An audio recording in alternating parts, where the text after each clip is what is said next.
So good evening everyone, welcome to age for tech. Dilip ji कह रहे हैं सर आज मुझे सर्दी हो गई फिर भी क्लास ले रहे हैं। बहुत बहुत धन्यवाद आपका दिलीप जी। इतनी ऐसे सिचुएशन में भी आप क्लास ले रहे हैं, सर्दी हो गई। अब नलायक को शर्म नहीं आती ऐसा मैसेज करते हुए? हाँ, क्लास ले रहे हो बेटा, अपने ने ले रहे हो ना। सर्दी हो गई तो क्या हुआ? कल एग्ज़ाम होता, आज सर्दी क्या, सर्दी के साथ बुखार भी होता, खांसी भी होती, तभी बेटा पढ़ाई करते ना, एग्ज़ाम देने जाते। ठीक है, तो इसलिए ये सर्दी गर्मी जो छोटे बच्चों के लिए होता है, पेट में दर्द हो रहा है, ठंड लग गई, बुखार आ गया, बड़े बच्चों के लिए तो ना ये मैटर करता है। ठीक है, मेंस की क्लास होगी 9:30 पर। इवेंट बना हुआ है, आप लोग चेक कर लेते, बट आप लोगों ने चेक नहीं किया। हाँ, 9:30 से एसएससी मेंस ओसीएफ स्टार्ट करेंगे हम लोग, ओपन चैनल फ्लो। हाँ, गुड इवनिंग गुड इवनिंग, फटाफट शेयर कर दीजिएगा। नई वैकेंसी आएगी बेटा, पढ़ाई करते रहो यार, वैकेंसी जरूर आएगी, पढ़ाई करते रहो। ठीक है, चिंता मत कीजिए। Sir please Saturday Sunday GATE previous year की मैराथन ले लीजिए। अरे क्लास चल तो रही है रेगुलर, ठीक है, मैराथन का भी देखेंगे, बट फिलहाल रेगुलर क्लास तो कीजिए आप लोग। ठीक है, तो हम लोग गेट के क्वेश्चंस करेंगे आगे, सॉइल के। और देखो याद रखना कि ये क्वेश्चन भले से गेट के प्रीवियस ईयर्स हैं, बट ये किसी भी ऑब्जेक्टिव एग्जाम के लिए इंपॉर्टेंट है, चाहे वो एई का एग्जाम हो, जेई का एग्जाम हो, सभी के लिए इंपॉर्टेंट है। जब क्वेश्चंस करेंगे तो देखेंगे कुछ न्यूमेरिकल्स हो सकते हैं जिनका लेवल स्लाइटली अबव हो, बट उनसे भी हमें बहुत सारी चीज़ें जो हैं वो सीखने को मिलती हैं। ठीक है सर, गेट में बिलो 500 रैंक लाने के लिए कितना मार्क्स चाहिए होगा? 60 प्लस मार्क्स तो 100% लाना, 70 मार्क्स लाओ तब कुछ जाके होगा। ठीक है, गेट में, नहीं तो बेकार है। 70 मार्क्स को टारगेट करो। हाँ, तो दोनों क्लास के बीच में 1 आवर का गैप रहेगा ना अराउंड। ये वाली क्लास 8:30 तक रहेगी ऑलमोस्ट, देन 9:30। ठीक है, 9:30 to 11 डिनर का टाइम आपको मिलेगा। तो बेसिकली मैं ये बता रहा था कि जो भी ये प्रैक्टिस सेशन चल रहा है ये आपके हर तरह के एग्जाम के लिए यूज़फुल है। केवल ये सोचकर मत हट जाएगा यार ये तो गेट के क्वेश्चन है, पता नहीं हमारे बाकी एग्जाम से में काम आएंगे या नहीं आएंगे, ऐसा नहीं है। और देखो लास्ट क्लास में कुछ स्टूडेंट को उस वाले केस में डाउट था जब फाइन पार्टिकल 12% से ज़्यादा होंगे, तो आज आपको बहुत बेहतरीन तरीके से समझ में आने वाला है वो 12% वाला कॉन्सेप्ट क्या होता है, आईपी की वैल्यू कब 7 कंसिडर करते हैं कब नहीं करते हैं। तो हम पहले वहीं से स्टार्ट करेंगे। ठीक है, उस कॉन्सेप्ट को और अच्छे से समझ लेंगे और उसके बाद में फिर हम लोग आगे क्वेश्चंस करेंगे। ठीक है, तो फिलहाल हम लोग स्टार्ट करते हैं। पहले हम लोग कोर्स ग्रेन सॉइल का क्लासिफिकेशन देखते हैं, जहाँ पर फाइनर पार्टिकल जो थे वो 12% से ज़्यादा थे। तब क्या रहेगा? ठीक है, तब क्या रहेगा, तब तक बाकी लोग भी आ जाएंगे। ठीक है, चलिए स्टार्ट करते हैं।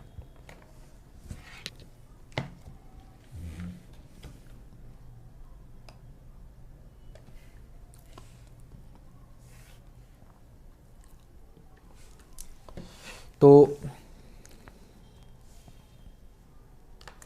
स्टूडेंट्स को डाउट ये था लास्ट क्लास में कि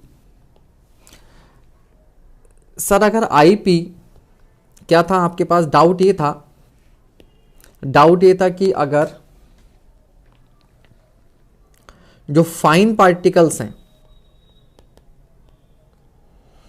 जो फाइननेस है वो अगर 12% से ज़्यादा हो जाए और आईपी अगर 7 से ज़्यादा हो, तो ऐसे केस में आप कहेंगे उसके अंदर किले है। ये डाउट था। तो मैं आपसे पहले, ठीक है, तो पहले हम लोग क्या करते हैं, मैं आपसे एक क्वेश्चन पूछता हूं कि एक आपके पास एक सॉइल है, ठीक है, एक सॉइल है जिसका लिक्विड लिमिट जो है वो मान लीजिए 30 कर देते हैं। ठीक है, लिक्विड लिमिट जो है वो 30 है और प्लास्टिक लिमिट जो है वो 20 है। ये सॉइल बताओ किस तरह की होगी? जल्दी से सॉइल का क्लासिफिकेशन कर दीजिए, ये सॉइल किस तरह की होगी? एक एग्जांपल है आपके पास, लिक्विड लिमिट 30 है, प्लास्टिक लिमिट 20 है, तो ये सॉइल किस तरह की होगी? जल्दी से बताइए, जल्दी से।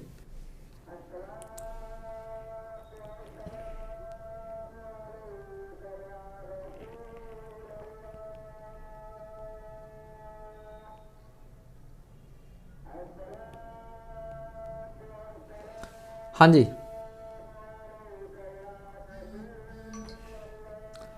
अतुलेश जी मुझे इसका आइडिया नहीं है आप कौन सा एग्जाम की क्या बात कर रहे हैं, ठीक है, इसको गूगल पे सर्च कीजिए, फिलहाल बेटा पढ़ाई करते हैं, ठीक है। जल्दी से बताइए सॉइल कैसी होगी। तो आप कहेंगे सर इसका जो आईपी होगा वो हो जाएगा 30 - 20 और इज इक्वल्स टू 10, जो कि क्या है आपका 7 से ज्यादा है, ठीक है। अब अगर मैं इसकी वैल्यू निकालता हूं आईपीए से, तो ये क्या होगा 0.73 इंटू क्या 30 और माइनस ये भी 20 ही आएगा, तो ये हो जाएगा आपके पास 7.3। तो ये जो सॉइल हो गई आपके पास ये क्या हो गई, क्ले हो गई, ये सॉइल तो क्ले हो गई, इसमें तो कोई दिक्कत नहीं है। मीडियम नहीं होगी बेटा, लो होगी, तो this is Cl, this is Cl। अब एक दूसरा एग्जांपल लेकर चलते हैं, एक दूसरा एग्जांपल लेके चलते हैं जिसमें लिक्विड लिमिट जो है बेटा वो 60 है और प्लास्टिक लिमिट जो है बेटा वो 50 है, प्लास्टिक लिमिट जो है वो 50 है। अब इस सॉइल के बारे में बताइए जल्दी से, ये सॉइल कैसी होगी। WL जो है वो 60 है और WP जो है वो 50 है। इस सॉइल के बारे में बताइए सॉइल कैसी होगी, इस सॉइल के बारे में बताइए कैसी होगी।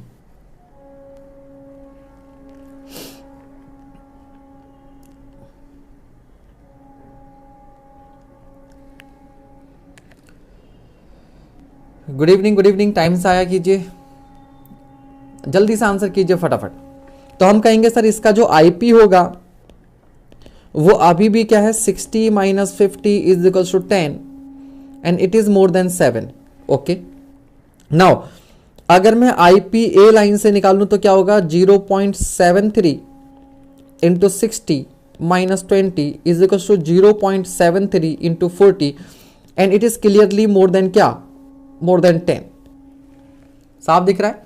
तो इसका मतलब जो सॉइल होगी वो क्या होगी आपके पास होगी MH, क्योंकि लिक्विड लिमिट जो है 50 से ज्यादा MH।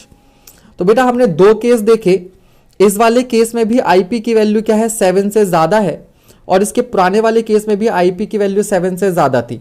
इसका मतलब ये हुआ कि आईपी 7 से अगर ज्यादा होता है तो ये इस बात की गारंटी नहीं है कि सॉइल आपकी क्ले ही होगी, सॉइल आपकी सिल्ट भी हो सकती है, ठीक है, सॉइल आपकी सिल्ट भी हो सकती है। तो पुराने जो लास्ट क्लास में मैंने, ठीक है, तो लास्ट क्लास में मैंने जो आपको क्वेश्चन करवाया था उसमें कोई डाउट आपको नहीं होना चाहिए। तो सर फिर वो 7 का चक्कर क्या है, वहां पर क्यों लिखा होता है बुक्स में, तो उस बात को ध्यान से समझिएगा। एक्चुअली हमारे पास जो ग्राफ होता है वो आपके पास कुछ इस तरह का होता है, ये ग्राफ हमारे पास होता है,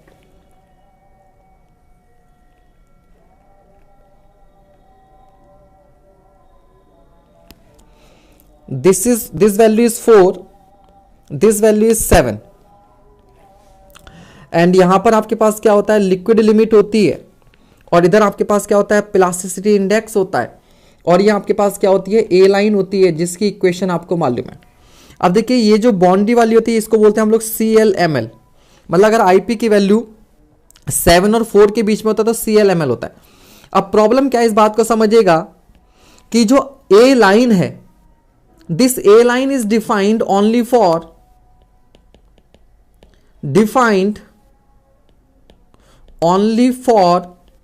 WL more than 20। WL अगर 20 से कम है, यानी कि अगर आपके पास ये वाला रीजन है,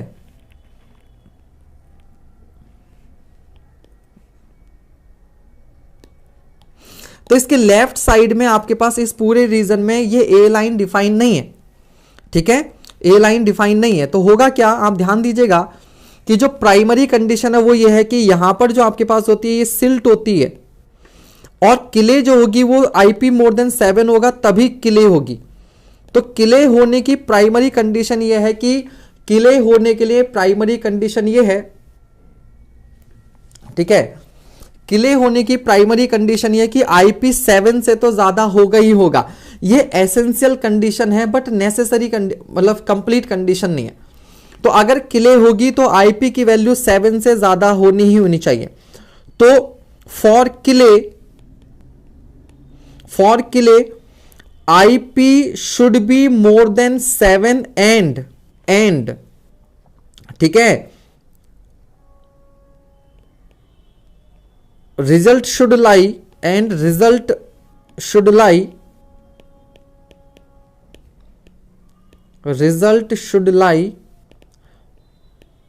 अबव ए लाइन, दोनों कंडीशन साइमल्टेनियसली सेटिस्फाई होंगी तभी वो क्ले होगी। ठीक है, तो जब आपको लिक्विड लिमिट और प्लास्टिक लिमिट का डेटा दिया हुआ है, जैसे आपको यहां पर दिया था, तो आपने क्या करना पड़ेगा, चेक करना पड़ेगा इस तरीके से ए लाइन की इक्वेशन से। ठीक है, ए लाइन की इक्वेशन से आपको चेक करना पड़ेगा, अगर ऊपर आएगा तो क्ले और नीचे आएगा तो सिल्ट होगा। ठीक है, जहां पर आपके पास ए लाइन की इक्वेशन के लिए डेटा अवेलेबल नहीं है, जैसे WL की वैल्यू नहीं है, उस केस में आप कहेंगे कि अगर IP की वैल्यू 7 से ज्यादा है तो क्ले है, अदरवाइज नहीं है। ये बात क्लियर हो गई? ये बात क्लियर होगी कि नहीं हुई? यार पहले पढ़ लो ना, ये सब बातें बाद में पूछ लेना। अब मैं पढ़ाई छोड़ के कॉन्सेप्ट बता रहा हूं, इसको छोड़ के बाकी सारी चीजें बताऊं क्या? पहले इनको देखो। ये पॉइंट आई होप सभी को समझ में आ गया होगा। हाँ, कमेंट शो हो रहा है भाई, आपका नाम शो नहीं हो रहा है, कमेंट शो हो रहा है। ये पॉइंट सभी को क्लियर हो गया, तो इसलिए दिमाग से निकाल दीजिएगा कि IP की वैल्यू 7 से ज्यादा होगी तो वो।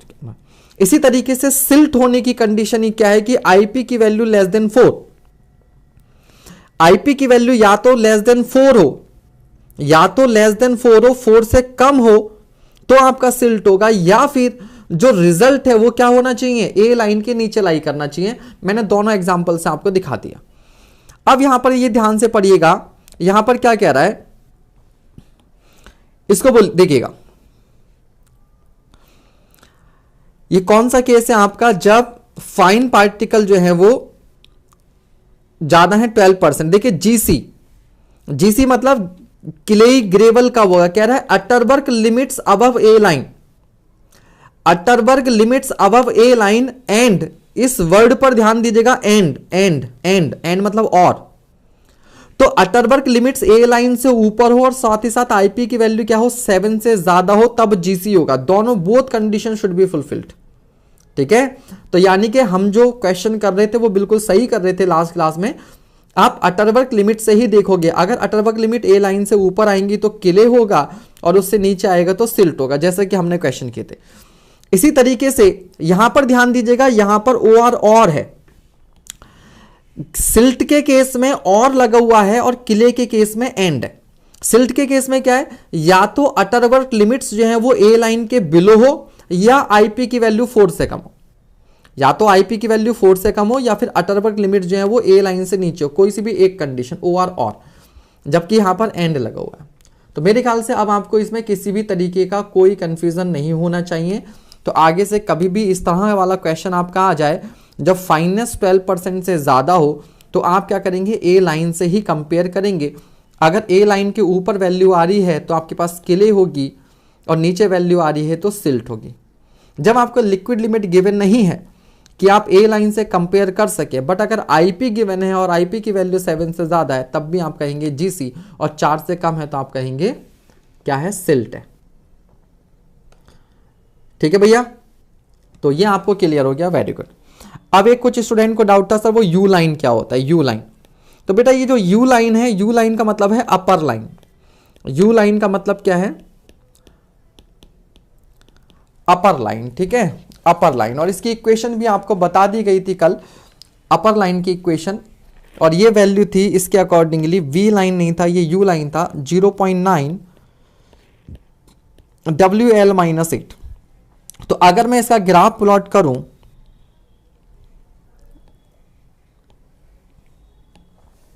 अगर मैं इसका ग्राफ प्लॉट करूं तो कुछ इस तरीके का ग्राफ बनेगा। ठीक है, ये वैल्यू जो होगी आपके पास, ये वैल्यू होगी 8, इधर लिक्विड लिमिट और इधर आपका IP। तो ये कहता है कि अगर रिजल्ट इस साइड में आता है, ठीक है, this is U line. U line का मतलब है अपर लाइन, U का मतलब कह लीजिए अपर, ये अपर बाउंड्री है, दिस इज अपर बाउंड्री। अगर रिजल्ट इस साइड में आते हैं, then check the data, then check the data for natural soils, for natural soils, मतलब किसी भी लिक्विड लिमिट पर, मतलब किसी भी लिक्विड लिमिट पर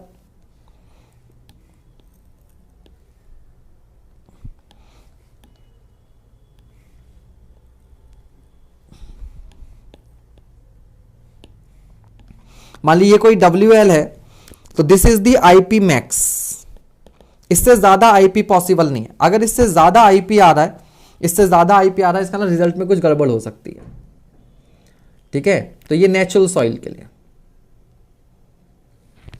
ठीक है भाई। चलिए अब हम लोग आगे बढ़ेंगे। तो आज का पहला क्वेश्चन ये रहा आपके सामने, ठीक है, ये रहा आपका पहला क्वेश्चन, इसको हम लोग करेंगे, फटाफट आंसर कीजिए जल्दी से।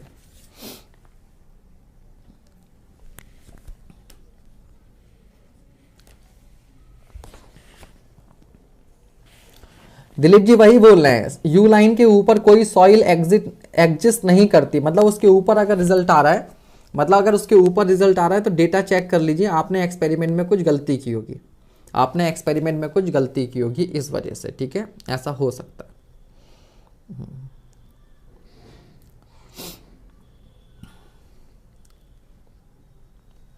The clay mineral whose structural units are held together by potassium bond, ठीक है, पोटाशियम तो क्या होता है, इलाइट, क्या होता है, इलाइट, ठीक है। और तीन ही मिनरल आप लोग मेनली पढ़ते हैं, ठीक है, इलाइट। तो प्रॉपर्टीज ऑफ इलाइट मिनरल क्या है, ये 2:1 क्ले लेयर होती है, इसमें 2 टेट्राहेड्रल और एक ऑक्टाहेड्रल लेयर होती है, तो 2:1 है। और इसमें क्या होता है, पोटाशियम बॉन्ड होता है, पोटाशियम बॉन्ड। तो डार्सीज लॉ क्या था, KIA, किया, तो K से पोटाशियम, पोटाशियम का सिंबल होता है, और I से आपका क्या हो जाएगा, इलाइट हो जाएगा, ठीक है। दूसरा देखो केओलिनाइट, केओलिनाइट के में सिंबल पोटाशियम का आ रहा है K, बट इसके अंदर पोटाशियम नहीं होता, इसको आप क्या कर सकते हो, सर क्ले मिनरोलॉजी इस बार गेट के सिलेबस में है ही नहीं। दीपक भैया, दिलीप साहब, आपको शुरू में ही बताया कि ये जो क्वेश्चन हम करा रहे हैं ये भले से गेट के क्वेश्चन है, बट ये सिर्फ गेट के लिए नहीं है, ये सिर्फ गेट के लिए नहीं है, सारे एग्जाम्स के लिए, चाहे वो ESE हो, चाहे वो गेट हो, चाहे वो SSC JEE हो, चाहे वो आपका कोई दूसरा एग्जाम हो, ठीक है, सबके लिए, सबके लिए। तो केओलिनाइट आपके पास एक मिनरल था, एक इलाइट था और एक मॉन्ट मोरिल्लोनाइट था। मॉन्ट मोरिल्लोनाइट का ही जो है दूसरा नाम जो है वो स्मैक्टाइट होता है, और ये तो कोई मिनरल हम पढ़ते ही नहीं, 3 मिनरल मेनली पढ़ते हैं, केओलिनाइट, इलाइट एंड स्मैक्टाइट। तो मॉन्ट मोरिल्लोनाइट का ही दूसरा नाम क्या था, स्मैक्टाइट था, ठीक है। तो केओलिनाइट को आप एलिमिनेट कर दो कि इसके अंदर पोटाशियम का सिंबल आ रहा है, बट इसके अंदर पोटाशियम होता नहीं है। मॉन्ट मोरिल्लोनाइट में वैसे स्वेलिंग बहुत ज़्यादा होती है, पोटेशियम होता तो नेगेटिव लेयर्स को होल्ड करके रखता, ठीक है। तो ये भी आपका आंसर नहीं होता है, आंसर आपका ये होगा अगर भूल जाए तो।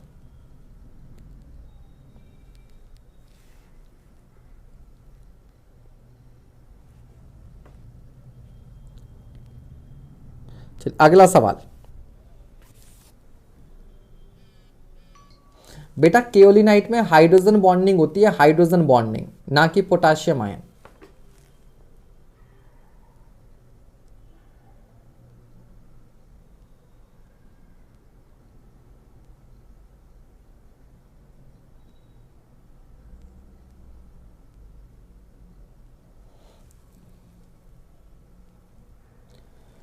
मेंस की क्लास होगी 9:30 बजे।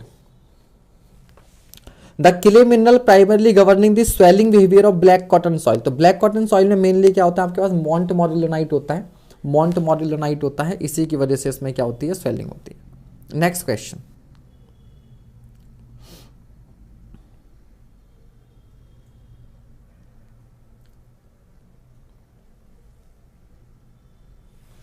ब्रजेश जी क्लास 7 बजे स्टार्ट होती है, 7 बजे, 7 PM। टेलीग्राम चैनल ज्वाइन कीजिए आप लोग, ठीक है, वहां आपको डायरेक्टली क्लास का लिंक मिल जाता है। The shape of clay particle is usually, तो जो क्ले पार्टिकल की जो शेप होती है वो कैसी होती है, फ्लेकी, फ्लेकी, ठीक है। तो फ्लेकी शेप होती है, और आपको मालूम है इसके एजेस पर कैसा चार्ज होता है, पॉजिटिव, और सरफेस पर फेस पर ये लॉन्गिट्यूड डायरेक्शन कैसा होता है, निगेटिव चार्ज, ठीक है, इस तरीके का फ्लेक। राउंड किसका होता है, सैंड का। एंगुलर किसका होता है, एग्रीगेट्स का। ट्यूबुलर कोई साइज किसी तरह की शेप यहां पर नहीं होती है, ठीक है। अगला सवाल,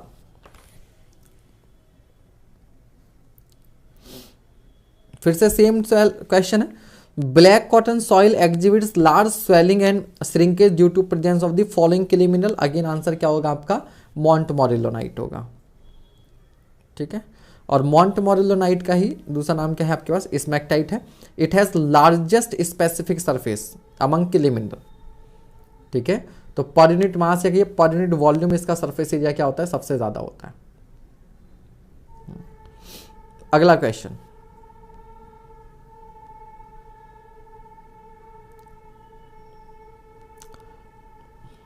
फिर से सेम क्वेश्चन।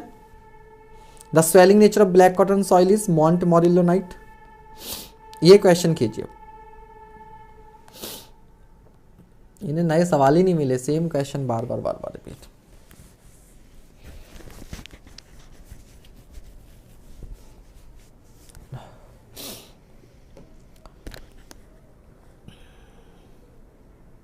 ये क्वेश्चन कीजिए भाई। Let G be the specific gravity of soil solids, W the water content in the soil sample, gamma W the unit weight of water and gamma D the dry unit weight of the soil. The equation for the zero air voids line in a compaction test plot is.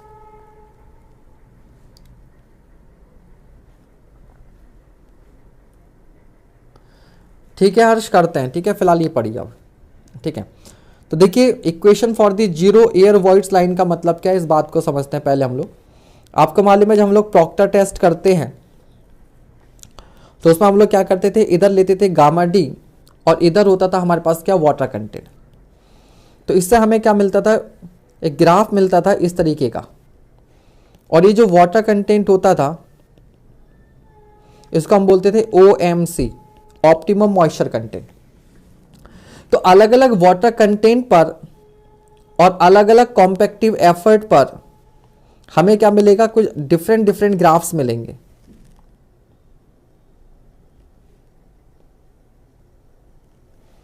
ठीक है जी। तो मान लीजिए जैसे यहां पर maximum density ये है, यहां पर मैक्सिमम डेंसिटी है, तो अगर मैं इनको मिलाता हूं तो मुझे एक ग्राफ मिलेगा जो क्या करेगा, अलग अलग वाटर कंटेंट और अलग अलग कॉम्पैक्टिव एफर्ट पर मैक्सिमम डेंसिटी वाले पॉइंट्स को मिलाएगा। इसी तरीके से क्या होता है, हम ये एज्यूम करते हैं कि जो मैक्सिमम ड्राई डेंसिटी हमें मिलेगी, मैक्सिमम ड्राई डेंसिटी जो हमें मिलेगी वो कब मिलेगी, इस पॉइंट को समझिएगा। ये मान लीजिए से हमारे पास क्या था, ये कुछ सॉइल पार्टिकल थे,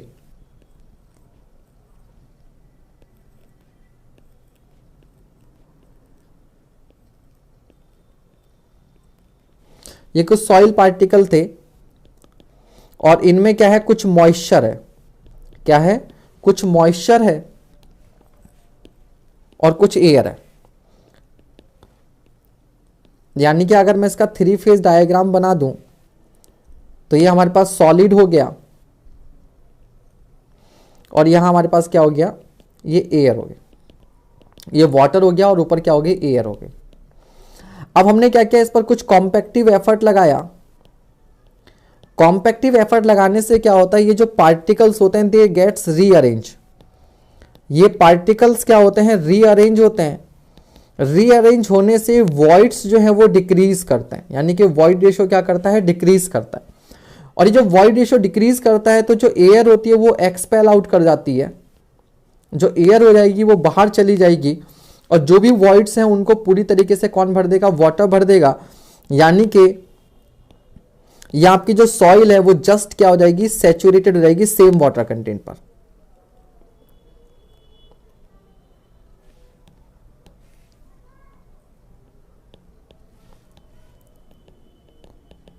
soil becomes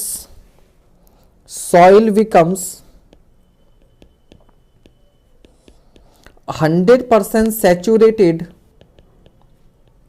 at same water content।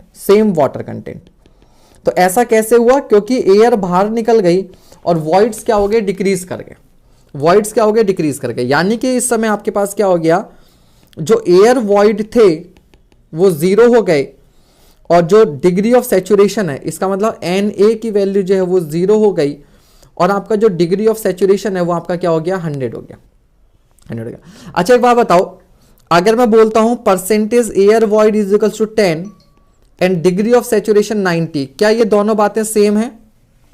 जिस तरीके से हमने बोला Na बराबर 0 एंड S बराबर 100, क्या उसी तरीके से मैं ये बोल सकता हूं कि Na बराबर 10 and S is equals to 90, क्या ये दोनों बातें भी सेम होंगी?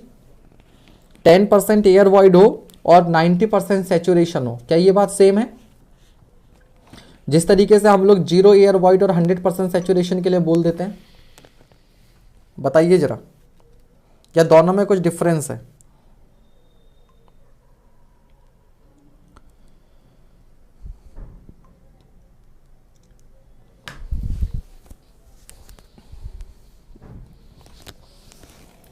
कुछ बोल रहे हैं यस, कुछ बोल रहे हैं no, yes no yes no. तो क्या, both are not same, both are not same. Na is equals to 10 and S is equals to 90 are not same because, चूंकि जो बेटा Na होता है ये होता है volume of air upon total volume, जबकि डिग्री ऑफ सैचुरेशन होता है volume of water upon volume of void. तो याद रखिएगा जो ये Na होता है ये टोटल वॉल्यूम के रेस्पेक्ट में होता है, जबकि जो डिग्री ऑफ सैचुरेशन होती है वॉल्यूम ऑफ वॉइड के रेस्पेक्ट में होती है। So both are not same, both are not same. For example ध्यान दीजिएगा, अगर हम ये बोल दें कि एक सॉइल है जिसका 50% में सॉलिड है, 50% क्या है बेटा, सॉलिड है, और 25% जो है वो वाटर है, 25% क्या है, वाटर है, एंड 25% जो है वो इसमें क्या है, एयर है। अब हम जरा इसका परसेंटेज एयर वॉइड निकालें तो कितना आएगा? तो बेटा यहां पे जो Na की वैल्यू आएगी, Na की वैल्यू आएगी 25/100 इज इक्वल्स टू 0.25, जबकि बेटा जो डिग्री ऑफ सैचुरेशन आएगा, डिग्री ऑफ सैचुरेशन जो आएगा वो आएगा 25/50, ठीक है, विच इज नथिंग बट 0.5, 0.5। क्यों? क्योंकि वॉइड्स कितने हैं, इतने ही तो वॉइड हैं और पानी आधे वॉइड में भरा हुआ है, तो डिग्री ऑफ सैचुरेशन 50% है, जबकि परसेंटेज एयर वॉइड कितना है, 0.25। या अगर मैं इसे परसेंटेज में बात कर लूं, अगर मैं इसकी बात परसेंटेज में कर लूं तो इसका मतलब ये कितना है, 25%, और ये कितना है, 50%। तो ये सॉइल 50% सैचुरेटेड है। क्यों? क्योंकि आधे वॉइड भरे हुए हैं, आधे वॉइड भरे हुए हैं, तो 50% सैचुरेशन, जबकि परसेंटेज एयर वॉइड क्या है, 25 है। So both are not same. हाँ, अगर एयर कंटेंट 10% होता तो आपका जो S 90% होता, वो वाली बात आपकी सही होती, वो वाली बात आपकी सही होती।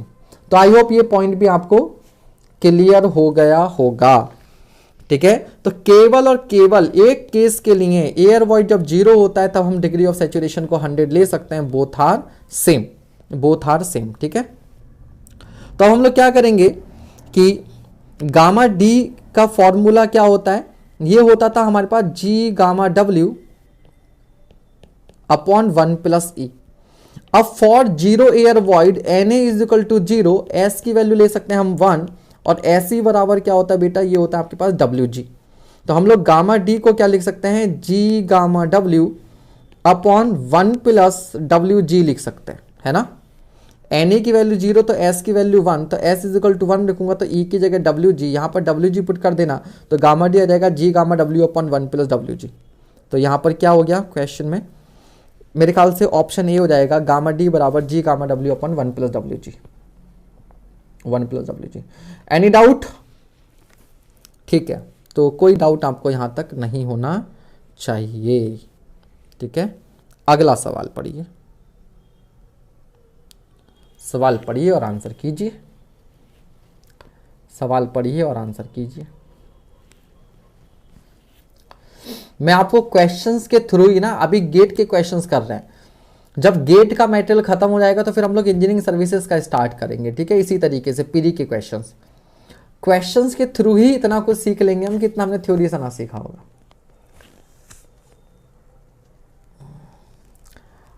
अमरनाथ जी प्रणाम, बट टाइम से आया कीजिए, है ना।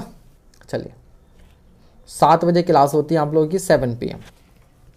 और क्लास ढूंढने में दिक्कत हुआ करे तो आप लोग टेलीग्राम लिंक जो है वो, टेलीग्राम चैनल जो है वो ज्वाइन कर लीजिए आप लोग, उसमें आपको क्लास का लिंक वगैरह मिल जाता है। बस वहाँ पर जाइए क्लास के पहले, उसको ओपन कीजिए, सीधे क्लास में आइए, ठीक है। और ग्रुप का जो लिंक है वो आपके वीडियो के डिस्क्रिप्शन में रहता है। आज ये क्या हो गया, कहाँ चले गए बालक, आज क्रिसमस मना रहे हैं क्या? Following statement are made on compacted soil wherein DS stands for the soils compacted on dry side of optimum moisture content and WS stand for the soils compacted on wet side of optimum moisture content. Identify incorrect statement. तो पहले तो मैं आपको ये DS और WS का मतलब समझा दूं, हालांकि आपको आता है बट बताना जरूरी है। तो अभी आपने देखा था बच्चे कि हमारे पास एक कुछ इस तरीके का ग्राफ बना था, ये आपके पास ऑप्टिमम मॉइस्चर कंटेंट था, and this was gamma D max, ठीक है। तो ऑप्टिमम मॉइस्चर कंटेंट ये बेसिकली क्या है, वाटर कंटेंट है। तो अगर हमारे पास वाटर कंटेंट अगर हमने ऑप्टिमम मॉइस्चर कंटेंट से कम रखा है तो इसको हम बोलेंगे DS, ठीक है, ड्राई साइड। और अगर water content optimum moisture content से ज्यादा है तो ये वाली जो साइड होगी वो वेट साइड होगी, ये DS और वो WS। इधर पानी ज्यादा, सिंपल सी बात है यार, इस साइड में पानी ज्यादा, इस साइड में पानी कम, ठीक है, पानी कम, ठीक है, पानी कम।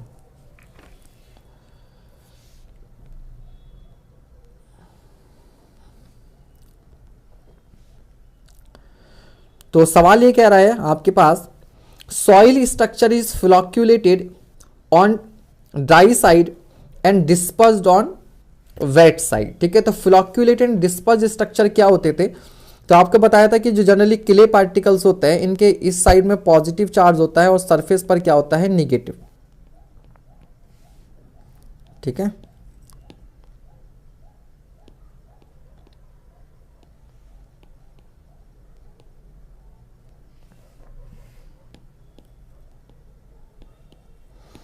तो बेसिकली क्या होता है, पॉजिटिव निगेटिव आपको मालूम है क्या होता है बच्चे, एट्रैक्शन होता है, एट्रैक्शन।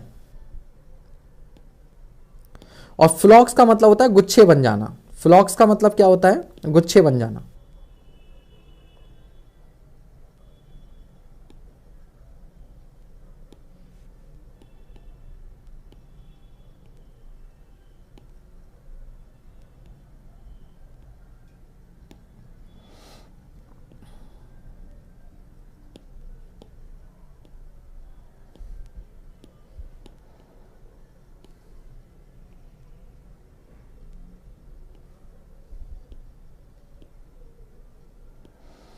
कुछ इस तरीके से आपके पास आड़े तिरछे तरीके से ये जो है वो अरेंज हो जाएंगे,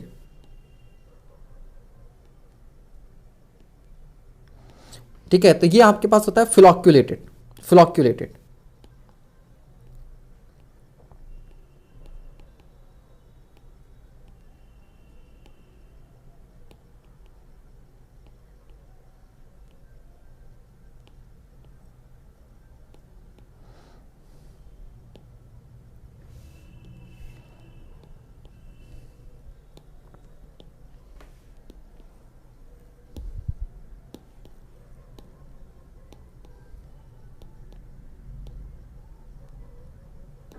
और ये वाली जो शेप है वो डिस्पर्स्ड है।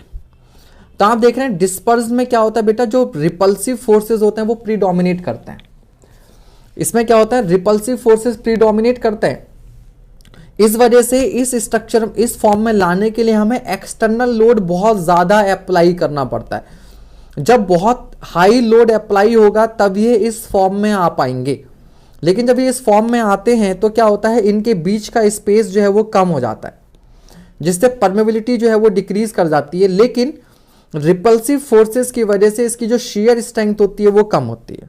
जबकि इस साइड में ये आड़े तिरछे पड़े रहने की वजह से बीच में जगह बहुत ज्यादा है, तो परमेबिलिटी इसकी ज्यादा होगी, डेंसिटी इसकी कम होगी, बट शेयर स्ट्रेंथ फिर भी ज्यादा होगी। हालांकि डेंसिटी बढ़ने पर शेयर स्ट्रेंथ कम होती है, बट इसकी डेंसिटी कम होने पर भी ज्यादा होगी due to these attractive forces, ठीक है। तो ये आपका क्या है, फ्लॉक्यूलेटेड स्ट्रक्चर है, और ये आपके पास क्या है, डिस्पर्स। जब सॉइल आपकी ड्राई साइड में होती है तो स्ट्रक्चर हमारा फ्लॉक्यूलेटेड मिलता है, और जब वेट साइड में होती है तो स्ट्रक्चर आपका ऐसा मिलता है। बिकॉज वाटर एक तो क्या काम करता है, इनके बीच के एट्रैक्टिव फोर्स को तोड़ने का काम करता है। जैसे नमक में क्या होता है, Na+ और Cl-, लेकिन जब इसको पानी के अंदर डालो तो ये बॉन्ड जो है, जो इलेक्ट्रोस्टैटिक फोर्सेस हैं वो वीक हो जाते हैं। फ्रेश वाटर में ये क्या हो जाते हैं, कमजोर हो जाते हैं, और सॉल्ट पार्टिकल के बीच का जो एट्रैक्टिव फोर्स है वो वीक हो जाएगा, वो टूट जाता है। तो इनको इस फॉर्म में रीअरेंज करना क्या हो जाता है, इजी हो जाता है। वेट साइड में आपको ये मिलेगा, इसमें मिलेगा। अच्छा, फ्रेश वाटर में ये वाली पॉसिबिलिटी रहती है, जबकि अगर मिनरल वाटर जैसे सी वाटर, तो मिनरल्स क्या करते हैं, मिनरल्स में जैसे Na+ और क्लोराइड Cl-, तो इनकी वजह से एक्स्ट्रा चार्ज आ जाते हैं, जिससे एट्रैक्टिव फोर्सेस और ज्यादा बढ़ जाएंगे। तो उस केस में ऐसा स्ट्रक्चर मिलने की पॉसिबिलिटी क्या होगी, ज्यादा होगी। तो पहला तो भैया सही है। दूसरा है construction pore water pressure is low on dry side. अरे ऑब्वियस सी बात है, जब पानी ही कम है ड्राई साइड में तो पोर वाटर प्रेशर भी कम होगा, तो ये भी सही है। दूसरा कह रहा है on drying shrinkage is high on DS and low on wets. भैया ये गलत है। जितना ज्यादा पानी होता है सूखने पर श्रिंकेज उतनी ज्यादा होती है। अब ड्राई साइड में पानी कम है तो श्रिंकेज ज्यादा कैसे होगी, तो आपका आंसर यही है। ये स्टेटमेंट गलत है, इसने यही आंसर है, बिकॉज इनकरेक्ट पूछा है, तो इनकरेक्ट ये।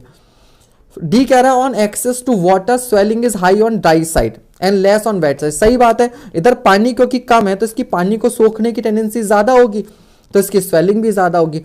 इधर पानी पहले से ही ज्यादा है, जिसने पहले से ही पानी पी रखा हो उसे प्यास कम लगेगी, आयुष गुप्ता कह रहे हैं सर मुझे कुछ नहीं आता। सर बेटा कुछ नहीं आता सॉइल में, तो आप फिर ठीक है, आप फिर मैराथन क्लासेस देखिए। ठीक है, क्या देखिए, मैराथन क्लासेस देखिए। ठीक है बेटा, चलिए अगला सवाल।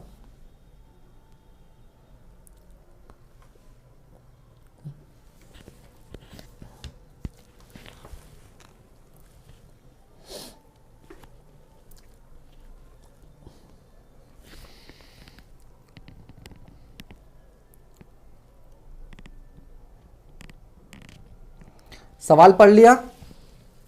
क्या कह रहा है, 2 series of compaction test were perform in the laboratory on an inorganic clay soil.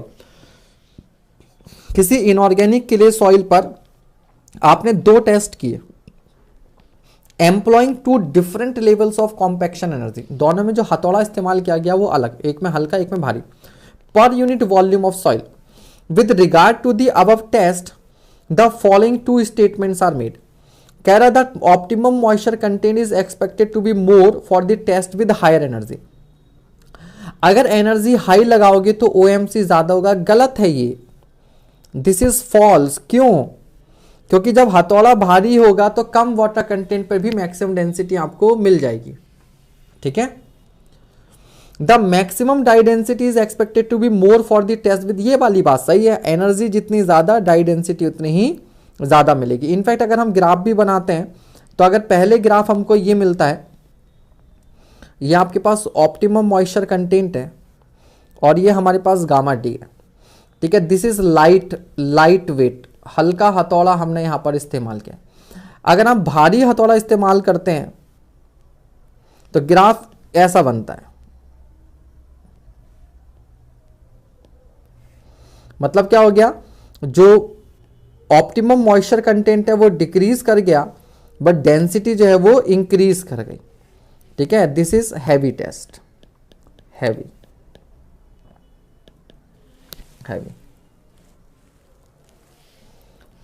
ठीक है भाई, चलिए तो आंसर क्या हो जाएगा आपके पास, ओनली सेकंड इज ट्रू। ऐसा ऑप्शन इसमें नहीं है कि फर्स्ट फॉल्स, या तो कह रहा है दोनों ट्रू हैं, neither one not second is true, मतलब दोनों फॉल्स हैं, ये भी नहीं है, ये भी नहीं, तो आंसर बी हो जाएगा आपके। आंसर क्या हो जाएगा? बी हो जाएगा। ठीक है, चलो आज हमारी अनअकैडमी की टी शर्ट्स भी आ गई हैं, अब बहुत जल्दी क्लासेस वहाँ पर स्टार्ट हो जाएंगी। आज टी शर्ट्स भी आ गई हैं, अब वो टी शर्ट्स आ गई हैं, अब उसमें फ़ोटो खींचकर उन्हें भेजना है, एक वीडियो बनाकर भेजनी है उनकी टी शर्ट्स पहनकर। ठीक है, तो जल्दी ही आपको फुल कोर्स जो है वो अनअकैडमी पर मिल जाएगा, थ्योरी वाला जिसकी आप डिमांड कर रहे थे। और यहाँ पर ये प्रैक्टिस सेशन और मेंस वाला वो एज इट इज चलता रहेगा। ठीक है, नेक्स्ट क्वेश्चन कीजिए।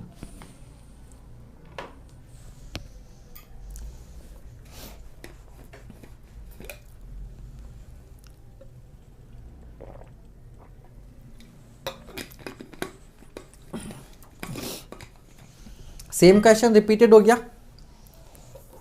अभी तो किया था हमने। In a compaction test G, W, S and E represent the specific gravity, water content, degree of saturation, voidage of the soil sample. If gamma W represent the unit, the equation for zero air void, यही answer है, अभी तो किया ही था हमने। अरे चिंता मत करो, ज्यादा महंगा कोर्स नहीं रहेगा, वहां पे डिस्काउंट करवा देंगे आपके लिए खूब भर भर कर। ठीक है, चिंता मत करो, जिस हिसाब की क्वालिटी होगी उसी हिसाब का रहेगा, बहुत ज़्यादा कॉस्टली नहीं रहेगा। ठीक है, डिस्काउंट करवा देंगे आप लोगों के लिए।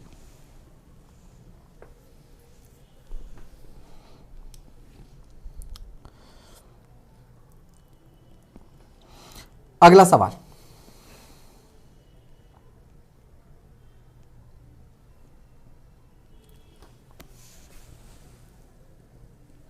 हाँ अनअकैडमी में एसएससी वाले सेक्शन में ही लेके आऊँगा मैं क्लास। उससे क्या होगा, आपको जो भी कोर्सेज आपको मिलेंगे वो सस्ते मिलेंगे। उनके गेट ईएससी वाले सेक्शन में कोर्सेज महंगे हैं। ठीक है, तो मैं क्लासेज जो लूँगा वो एसएससी वाले सेक्शन में लूँगा, ताकि आपको कोर्सेज जो हैं वो बहुत सस्ते मिलेंगे। ठीक है, विवेक सिंह कह रहे हैं सर टेकपुर छोड़ दिया। अरे भाई साहब अब मालूम चला, 1.5 महीने 2 महीने से ऊपर हो गए बेटा। सर टीचर मिंट एक ऐप है, उस पर भी आ सकता है क्या? यार अब उनसे एग्रीमेंट साइन हो गया है अनअकैडमी वालों से ना, अब तो टी शर्ट वी शर्ट भी आ गई। अब इधर उधर का एक्सपेरिमेंट नहीं कर रहे, थोड़ा सा वहाँ भी देख लेते हैं, है ना, नई नई चीज़ों को एक्सप्लोर करना चाहिए। जगन्नाथ चौधरी बाया हमसे होकर जाओगे तो उसमें देख लेंगे और क्या हो सकता है। ठीक है, deposit with flocculated structure, flocculated अभी बताया थोड़ी देर पहले, clay particle settle on sea bed. Sea bed में क्या, देखो पहली बात तो सैंड में तो होता नहीं है, दोनों खत्म हो गए। किले पार्टिकल अगर सी बेड में होंगे तो यहां पर क्या होंगे, मिनरल्स होंगे। मिनरल्स मतलब बेसिकली क्या, सॉल्ट। और सॉल्ट में क्या होता है, कैटायन और एनायन जो एक्स्ट्रा एट्रैक्टिव फोर्स का वर्क करते हैं, जिससे आपके पास फ्लॉक्स बन जाता है। जबकि फ्रेश वाटर क्या करता है, इनको तोड़ने का काम करता है। फ्रेश वाटर क्या करता है, तोड़ने का काम करता है। ठीक है, चलिए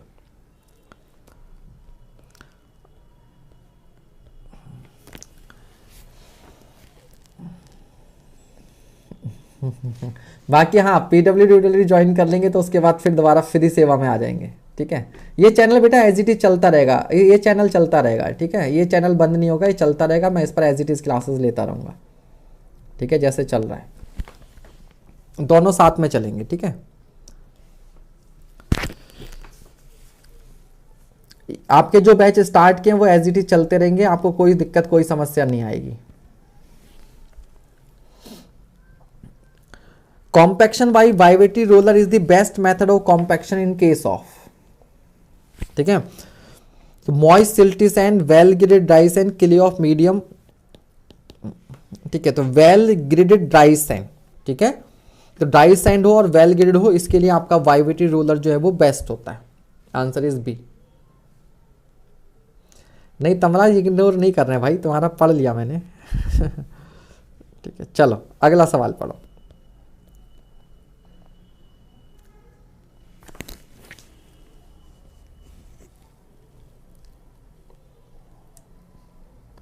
हाँ मेंस भी चलता रहेगा बेचारा, चिंता मत करो।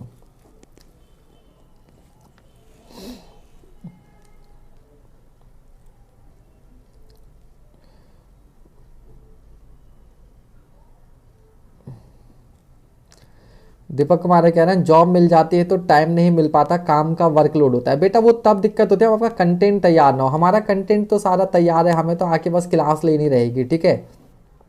ज़्यादा होगा किताब नोट्स साइड में रख के पढ़ा देंगे, है ना। टाइम तब ज़्यादा लगता है जब चीज़ें तैयार करनी पड़ती हैं। अब पिछले 1-2 साल में है कि काफ़ी अच्छा खासा कंटेंट आपके लिए तैयार कर लिया है, ठीक है। तो इसलिए जॉब के साथ ही पढ़ाएंगे, चाहे रात को 10 से 12 ही क्यों ना पढ़ाना पड़े, ठीक है। पढ़ाना नहीं छोड़ेंगे। A clayey soil has a maximum dry density of 16 kilonewton per metre. तो गामा डी मैक्स आपको दे रखा है 16 kilo newton per metre cube.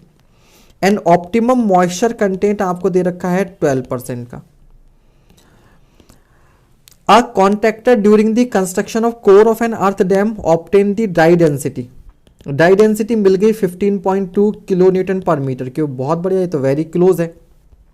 And water content 11%, और जो वाटर कंटेंट है वो 11% है।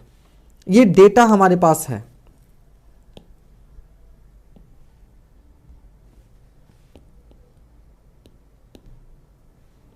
ठीक है। तो कह रहा है जो डाई डेंसिटी मैक्सिमम पॉसिबल थी वो इतनी थी, इतने ऑप्टिमम मॉइस्चर कंटेंट पर, जबकि कॉन्ट्रैक्टर ने जो अचीव किया वो 11% वाटर कंटेंट पर 15.2 kilo newton per metre cube achieve कर लिया। तो कह रहा है this construction is acceptable because, ये कंस्ट्रक्शन जो है वो एक्सेप्टेबल है क्योंकि। क्यों एक्सेप्टेबल है ये आपने बताना है, क्यों एक्सेप्टेबल है ये आपने बताना है। ऑप्शन है आपके सामने, कह रहा था dry density, the density is less than the maximum dry density and water content is on dry side. अरे density is less than the maximum dry density, ये एक्सेप्टेंस का क्राइटेरिया थोड़ी ना होगा।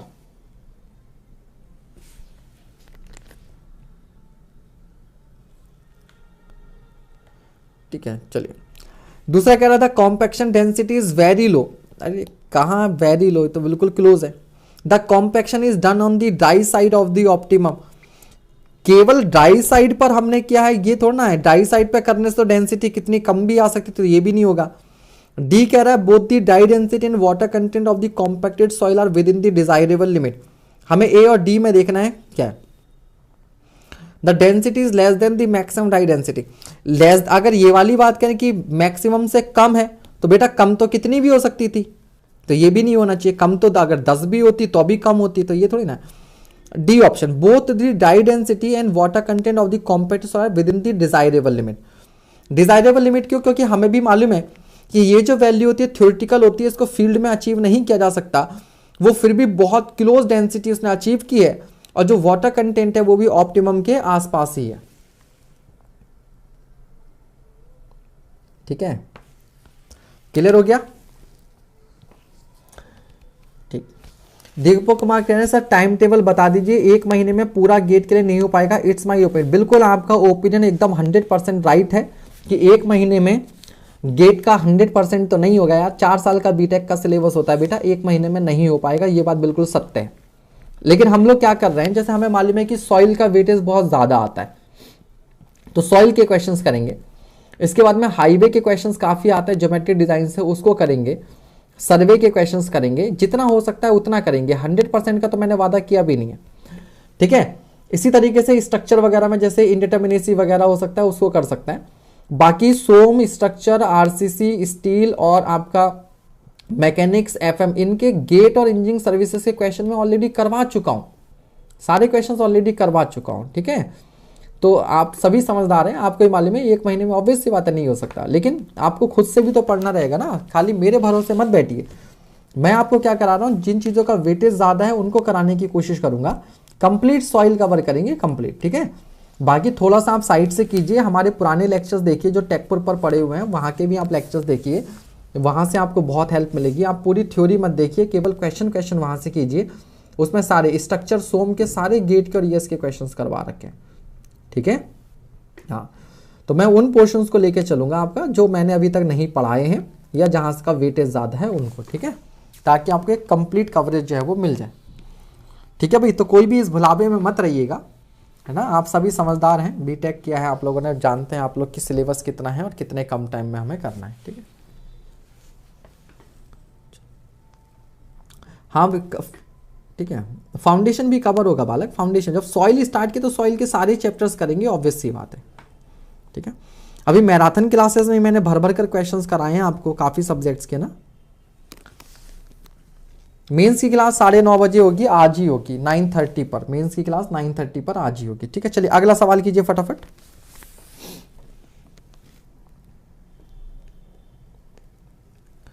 और इस बहाने कम से कम आपके लेक्चर्स ऐसे बन जाएंगे जो आगे तक काम आएंगे। कभी भी आपको फ्यूचर में इनको उठा लीजिएगा कि सारे गेट के क्वेश्चंस आ गए, ये धीरे धीरे करके सभी सब्जेक्ट्स के हो जाएंगे।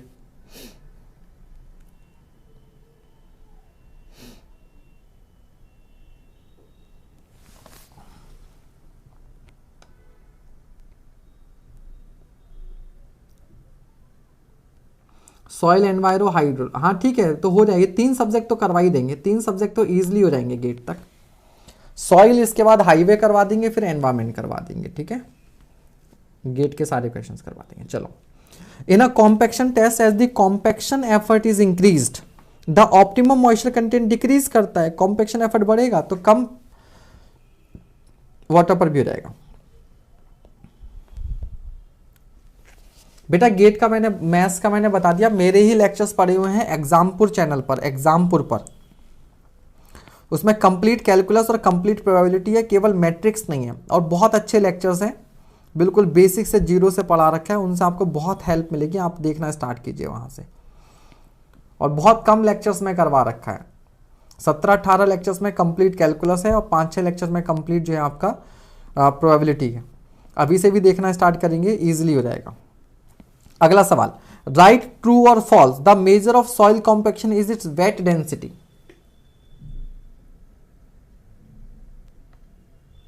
दीपक कुमार, आइडिया यही है, इस बैच का पर्पज ही ये है कि इसके थ्रू आपका न्यूमेरिकल पोर्शन स्ट्रांग हो जाए और एसएससी जेई में भी आपको बहुत ज्यादा हेल्प करे।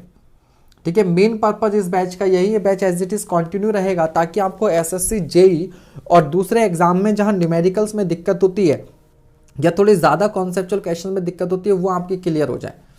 ठीक है, तो केवल ये गेट ओरिएंटेड नहीं है, अदर एग्जाम्स में भी आपको हेल्पफुल रहेगा। इसीलिए बेटा एग्जाम्पल पर फ्री वाले लेक्चर्स पढ़े हुए हैं विश्वजीत। तो बेटा ये फॉल्स है। फॉल्स क्यों है? क्योंकि जो ड्राई डेंसिटी होती है वो ट्रू मेजर होती है कॉम्पैक्शन की। बिकॉज वेट डेंसिटी तो हो सकता है कि वाटर ऐड होने की वजह से भी हो गई हो, पानी की वजह से भी डेंसिटी जो वो बढ़ सकती है। ठीक है, तो उसकी वजह से नहीं है। ठीक है, फॉल्स। अगला सवाल जल्दी से कीजिए।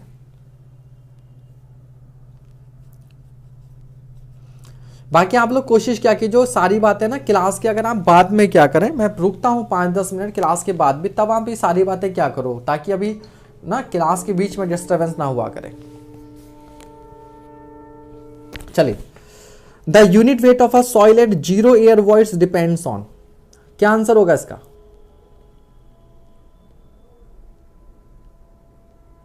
कोई बात नहीं वर्मा जी, कोई बात नहीं।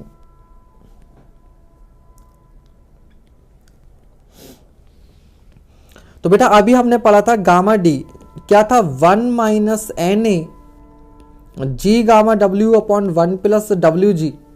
अब 0 एयर वॉइड्स के लिए एन ए की वैल्यू 0, तो ये आपके पास हो जाएगा खत्म।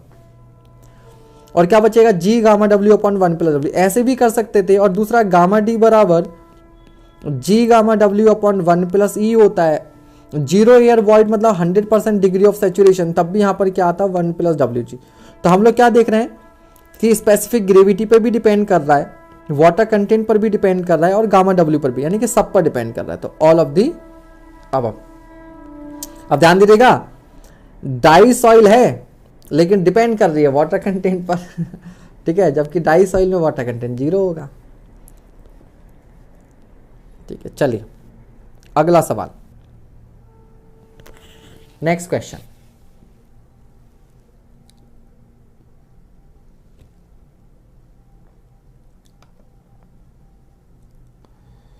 दीपक भैया देखो, मन पर नहीं होता है, मन तो बहुत चीजों को नहीं करता है। मन तो कभी करेगा कभी नहीं करेगा। मन के हिसाब से नहीं, डिसिप्लिन के हिसाब से जाना चाहिए होता है, गोल के हिसाब से। ठीक है, जितने कामयाब लोग होते हैं वो मन के अकॉर्डिंग नहीं करते, मन के अकॉर्डिंग नहीं करते हैं।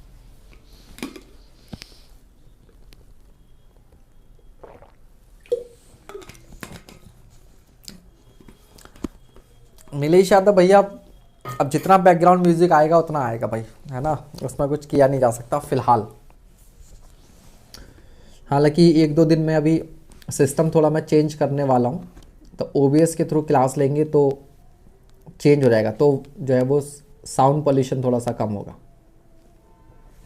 ठीक है, तो देखिए यहाँ पर the zero air void curve is non linear owing to the standard Proctor test data of dry density and corresponding water content plotting as a non.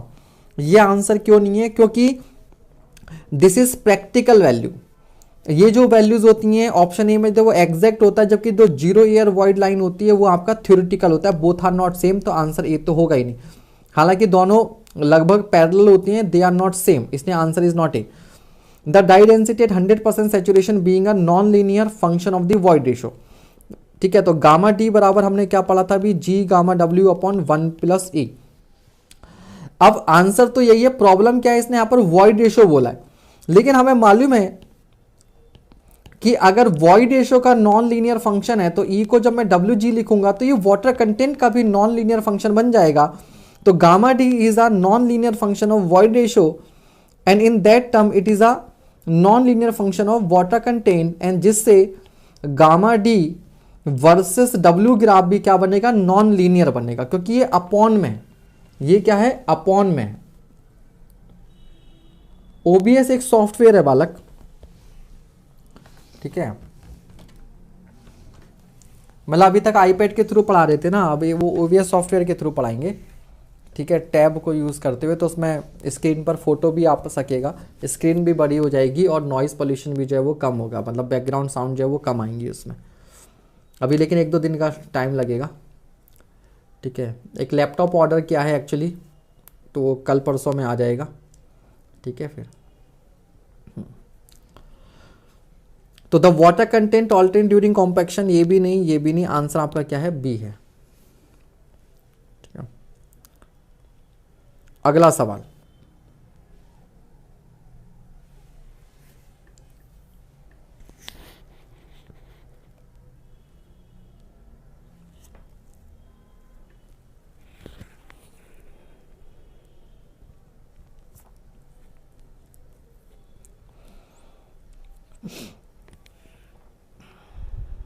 Next question पढ़िए। OMC-SP एंड MDD-SP, तो optimum moisture content at standard Proctor test, MDD maximum dry density in standard Proctor test, denote the optimum moisture content and maximum dry density obtain from standard Proctor compaction test respectively. OMC-MP and MDD-MP denote the optimum moisture content and maximum dye density obtained from the modified Proctor test. Which one of the following is correct? फालतू में भेजा fry किया इन्होंने, फालतू में भेजा fry किया इन्होंने, इतना मतलब सीधे सीधे लिखा जा सकता था, जबरदस्ती कंफ्यूज।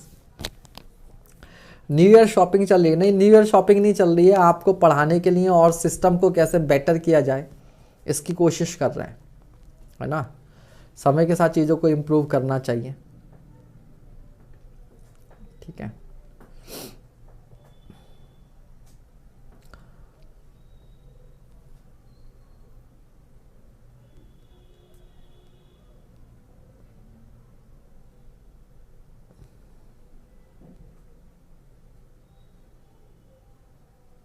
धन्यवाद धन्यवाद धन्यवाद। तो क्या होगा भाई इसका आंसर, तो मॉडिफाइड प्रॉक्टर टेस्ट में बी तो नहीं होगा भाई, आंसर बी होगा क्या, हाँ बी ही होगा, है ना, हाँ बी ही होगा। ऑप्टिमम मॉइस्चर कंटेंट जो होगा आपका मॉडिफाइड में कम होगा, ठीक है, कम होगा, तो ये ऐसा है, इसका मतलब ये कम है। और जो मैक्सिमम डाई डेंसिटी है वो स्टैंडर्ड प्रॉक्टर की कम होगी, यानी कि MP की ज्यादा होगी, तो आंसर आपका बी ही होगा। ठीक है, आंसर इज बी। ठीक है, बी। अगला सवाल, कीजिए भैया क्वेश्चन कैलकुलेशन वाला।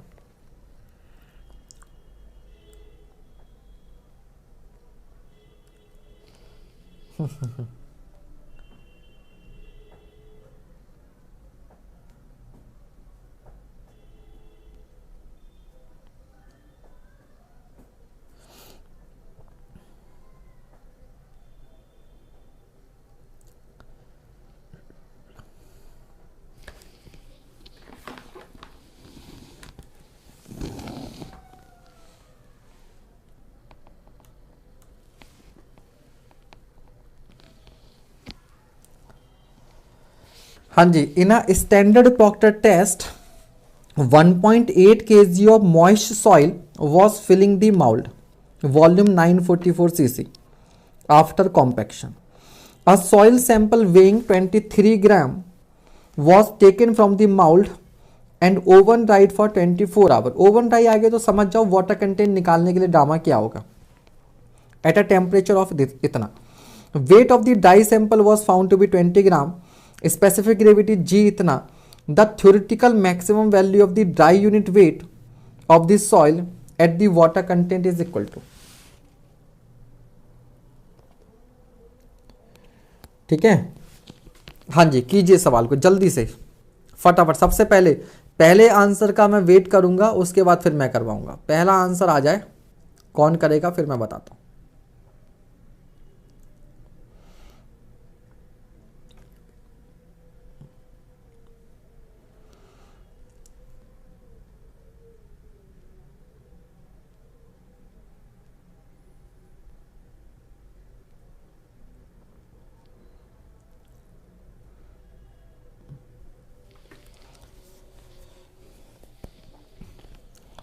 आंसर आ गया, वेरी गुड.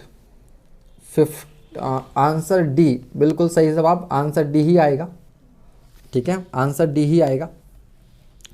तो देखिए भैया अभी हमने किया था, जो थ्योरेटिकल मैक्सिमम डेंसिटी थी वो थी G gamma W upon 1 plus E, but S C is equals to W G था. तो हम लोग इस ई को रिप्लेस कर देंगे किससे, डब्ल्यू और जी से. अब यार गामा डब्ल्यू मुझे मालूम है, जी की वैल्यू मुझे दे रखी है, डब्ल्यू ही तो फाइंड आउट करना है. तो वाटर कंटेंट कितना होता था, तो हमने कितना सैंपल है 23 ग्राम, और उसको ओवन ड्राई करके कितना बचा 20 ग्राम. तो 23 को सुखाया तो बचा 20, तो 3 ग्राम वाटर हो गया और 20 ड्राई यानी कि सॉलिड हो गया. तो कितना हो जाएगा ये 3/20. ठीक है, और परसेंटेज में करें आप इसे तो 15% मतलब 0.15. ठीक है, 0.15 आपके पास हो गया वाटर कंटेंट. रख दो यार वैल्यू और सॉल्व कर लो. ठीक है, रख दो और सॉल्व कर लो.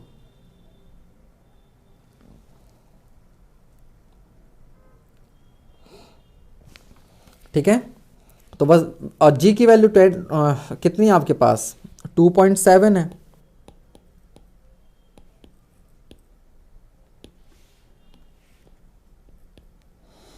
तो 2.7 और किलो न्यूटन में है, इसलिए गामा डब्ल्यू की वैल्यू 9.81 रखेंगे. 9.81 तो 1 प्लस 0.15 इंटू 2.7. बस ये वैल्यू आपने क्या करनी है, इसका आपने सॉल्व करना है.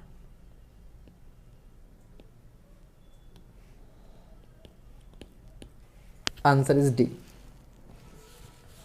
गामा बल्क से नहीं कर सकते. गामा बल्क से एक्चुअल डेंसिटी देखो भी इसी में, अगर हाँ ये बात और समझ लीजिएगा, अगर इसमें एक्चुअल गामा डी पूछा होता तो कैसे करते. तो एक्चुअल गामा डी निकालने के लिए हम लोग क्या करते, हम लोग करते gamma bulk upon 1 plus W. और गामा बल्क कैसे निकलता, वो निकलता 1.8 अपॉन 944, 1.8 इंटू 1000, और ये होता है ग्राम पर सीसी में. ठीक है, तो ध्यान देगा गामा बल्क हो जाता 1.8 केजी यानी कि 1.8 इंटू 1000 ग्राम, और 944 सीसी गामा बल्क आ जाता. वाटर कंटेंट आपने सॉल्व कर लिया 0.15. तो गामा डी एक्चुअल जो मिलता आपको वो मिलता gamma bulk upon 1 plus W से. और एक्चुअल में ये जो डेटा दिया हुआ है वो आपको इसीलिए दिया हुआ है ताकि आप एग्जाम में गलती करके आओ। और मुझे लगता है कि आप सॉल्व करना, हो सकता है इनमें से एक आध ऑप्शन हो भी। जरा करके बताना बेटा, जरा एक्चुअल वैल्यू निकाल के बताना कितनी आ रही है। एक्चुअल वैल्यू हो सकता है इनमें से कोई एक ऑप्शन एक्चुअल वैल्यू के बराबर भी हो। जरा एक्चुअल गामा डी बताओ कितना आ रहा है।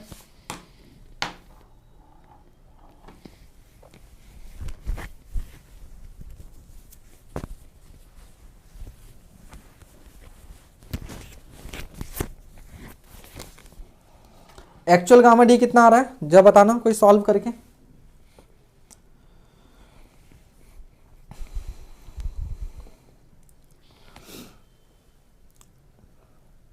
एटीन 1800 अपॉन 944 अपॉन 1.15 कर दीजिए बस, और बता दीजिए कितना आ रहा है।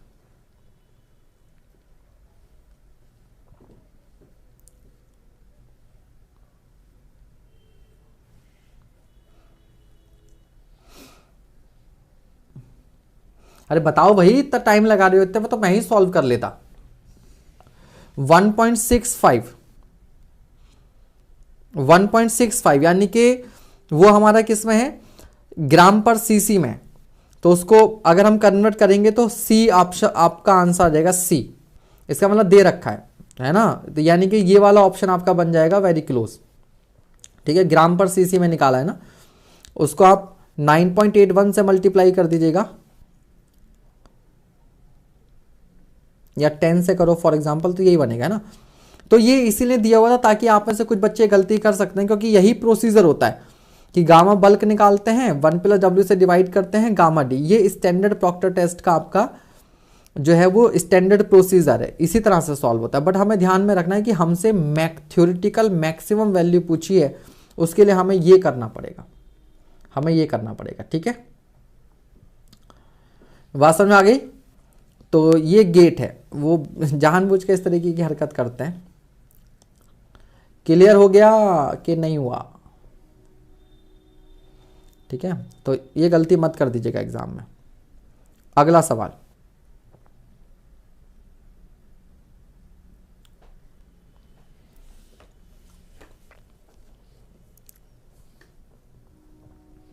और एग्जाम में गलती करेंगे और ऑप्शन भी होगा और हम टिक कराएंगे और हमारे मजे आ जाएंगे। घर पर आकर देखेंगे तो जहां 2 नंबर मिलने चाहिए थे वहां पे 1/3 चला गया उल्टा। नेक्स्ट क्वेश्चन,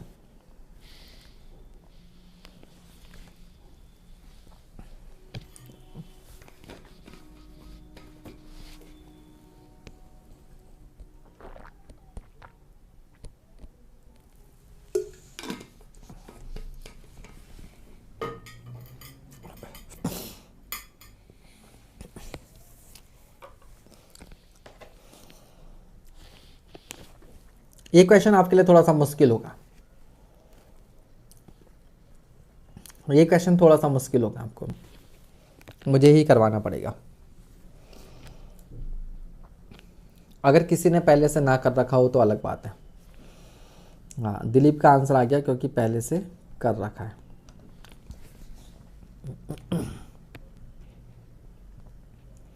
क्योंकि इस सवाल के लिए आपको क्या करना पड़ेगा, Indian standard light compaction test का आपको डेटा याद होना चाहिए। अगर वो डेटा याद है तभी आप कर सकते हैं। ठीक है, चलिए भैया, वो 25 स्टैंडर्ड जो है वो अलग होता है, ये चीज अलग है। अब इस सवाल को समझिए पहले क्या है। सवाल कह रहा है compaction of an embankment is carried out in 500 mm thick layers. ठीक है, कोई एम्बैंकमेंट है, उसको 500 mm की लेयर्स में, पहले 500 mm की लेयर को क्या करेंगे, रैमिंग करेंगे, इसको कॉम्पैक्ट करेंगे, उसके ऊपर फिर दूसरी 500 mm की लेयर बनाएंगे। जब इस 500 mm थिक लेयर को जब हम लोग कॉम्पैक्ट करेंगे तो ये सॉइल मास है, इस सॉइल मास को क्या की जाएगी, कुछ एनर्जी प्रोवाइड की जाएगी। दुरमुट होता है ना, दुरमुट से कुटाई करते हैं। ठीक है, दुरमुट से कुटाई करते हैं भाई। The rammer used for compaction has a foot area of 0.05 metre square. तो जो दुरमुट आप यूज कर रहे हैं, रैमर आप यूज कर रहे हैं, उसका आपको एरिया दे रखा है। कितना 0.05 मीटर स्क्वायर, यानी कि इसकी जो एनर्जी होगी वो इतने एरिया में ही प्रोवाइड हो पाएगी, सारे को एक साथ तो कर नहीं पाएगा।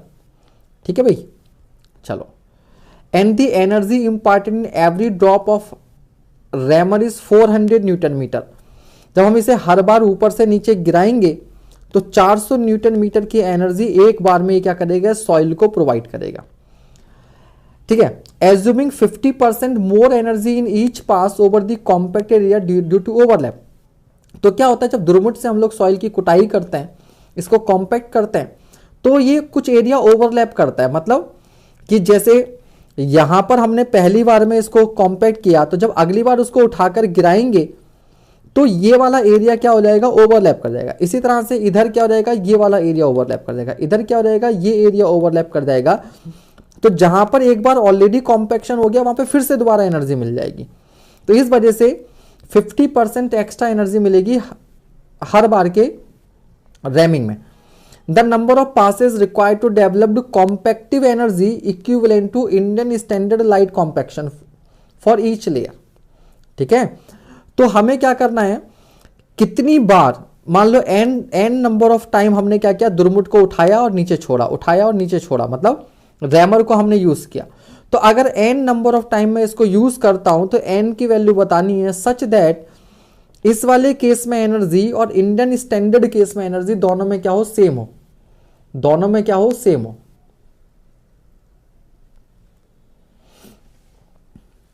कोई बात नहीं तेज जी, अगले अटेम्प्ट के लिए तैयारी कीजिए। ठीक है, तो भाई आंसर तो डी है जिसका भी आ रहा है। अब ध्यान दीजिएगा यहां पर ये सवाल होगा कैसे। ठीक है, एज पर Indian standard light compaction test, hammer का जो वेट होता है वो 2.6 kg होता है और जो हाइट ऑफ फॉल होती है वो 310 mm होती है। कितनी लेयर्स में होता है, 3 लेयर में। और कितनी बार टैंपिंग करते हैं, 25 टाइम। और आपको मालूम है एक बार जब हथौड़ा गिरता है तो एक बार में कितनी एनर्जी देता है, mgh। कितनी एनर्जी देता है, mgh, एक बार में। ठीक है, तो और एक लेयर में कितनी बार गिराना है, 25, और टोटल लेयर कितनी है, 3। तो जो एनर्जी हमें मिलेगी इंडियन स्टैंडर्ड के अकॉर्डिंग वो क्या होगा, mgh इंटू 25 इंटू 3। ठीक है, अब h की वैल्यू, m की वैल्यू कितना रहेगा, 2.6, g की वैल्यू 9.81, h की वैल्यू कितना 310 और 1000 से डिवाइड कर दो मीटर में, तो ये हो रहेगा 25 और इंटू 3। तो ये आंसर आ जाएगा न्यूटन मीटर में। हालांकि ये वैल्यू आपको डायरेक्टली याद होनी चाहिए, 594 के आसपास आती है।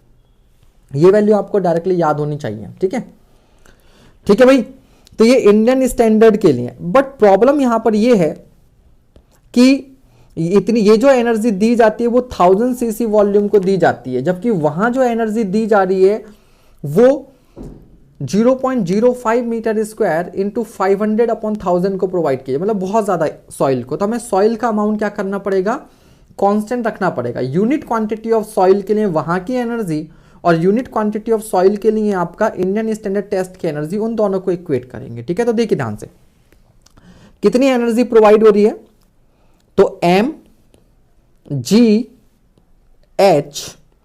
और टोटल 3 लेयर और हर लेयर में 25 बार, तो ये करेगा 593.01।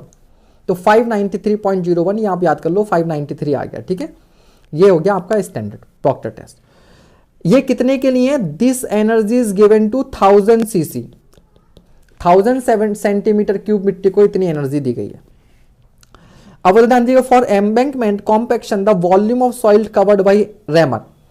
तो वॉल्यूम कितना हो जाएगा, 0.05 इंटू 10⁴, 0.045 मीटर स्क्वायर था ना, 10⁴ से मल्टीप्लाई करेंगे तो सेंटीमीटर स्क्वायर बन जाएगा, और 500 mm था, 10 से डिवाइड कर देंगे तो 25,000 cc।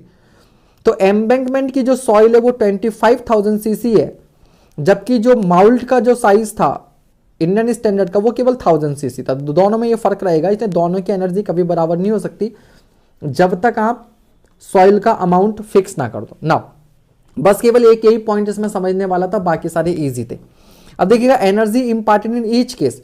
भाई सिंपल सी बात है यार, एक बार में कितनी एनर्जी दे रहा है, 400, लेकिन कह रहा है 50% एक्स्ट्रा। 50% एक्स्ट्रा मतलब ये ड्रामा करने की जरूरत ही नहीं, सीधे सीधे 1.5 गुना कर दो, है ना, ऐसे करना 1.5 गुना कर दो यार, 600। तो एक बार में कितनी एनर्जी दे रहा है, 600, तो n बार में कितनी एनर्जी देगा, n इंटू 600। एक बार जब दुर्मुट गिरता है तो कितनी एनर्जी देता है, n इंटू 600, सॉरी 600, तो n बार में कितना देगा, n इंटू 600। और ये किसके बराबर होना चाहिए आपका, ये बराबर होना चाहिए इंडियन स्टैंडर्ड का। तो ये इसको बराबर का आप कर देंगे 593। लेकिन समस्या ये है कि ये दोनों बराबर नहीं हो सकती, क्योंकि इधर का जो वॉल्यूम है वो 1000 है और इधर का जो वॉल्यूम है वो 25000 है। तो अगर मैं राइट साइड को 1000 से डिवाइड करता हूं तो ये 1 cc के लिए हो जाएगा, और लेफ्ट साइड को 25000 से डिवाइड करता हूं तो ये भी 1 cc के लिए हो जाएगा। तो दोनों साइड में हमने क्या कर दिया, 1 सेंटीमीटर क्यूब सॉइल को जो एनर्जी दी जा रही है उन दोनों को इक्वेट करेंगे और यहां से आपका आंसर आएगा 25। ठीक है। अब 25 ऑप्शन में है क्या, 25 ऑप्शन में नहीं है, इसलिए आप किस पे टिक करेंगे, 26 पे करेंगे, 26 पे। समझ गए बच्चे। तो इस क्वेश्चन में कुछ भी नहीं था, केवल और केवल ये वाला पॉइंट था कि हमें क्या करना है, क्योंकि सॉइल की क्वांटिटी दोनों तरफ डिफरेंट है, तो हमें यूनिट क्वांटिटी ऑफ सॉइल के लिए करेंगे। तो 1000 के लिए अगर इतनी एनर्जी चाहिए तो 1 के लिए कितनी चाहिए होगी, दिस अपॉन 1000। 25000 के लिए कितनी एनर्जी चाहिए होगी, 600n, तो 1 के लिए कितनी चाहिए होगी, 25000 से डिवाइड कर देंगे। ठीक है, बस ये पॉइंट एक समझने का है, बाकी इजी है। ठीक है भाई, चलिए सर इस चैप्टर में एक स्पिलवे से रिलेटेड क्वेश्चन था, उसको भी बेटा इसमें होगा तो मिल जाएगा। ठीक है, मैंने सारे क्वेश्चन रखे हैं, कोई क्वेश्चन छोड़ा नहीं है। ठीक है, सारे क्वेश्चन यहाँ पे रखे हैं, अगर वो होगा तो आ जाएगा यहाँ पर। नेक्स्ट क्वेश्चन,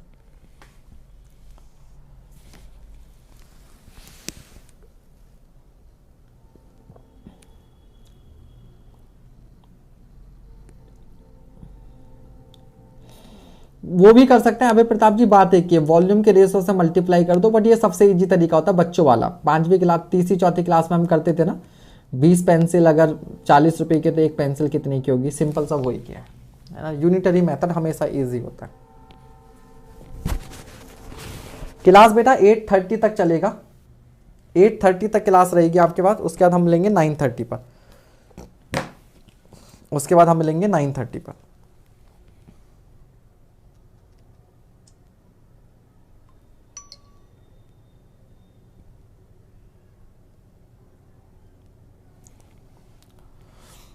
जल्दी कीजिए।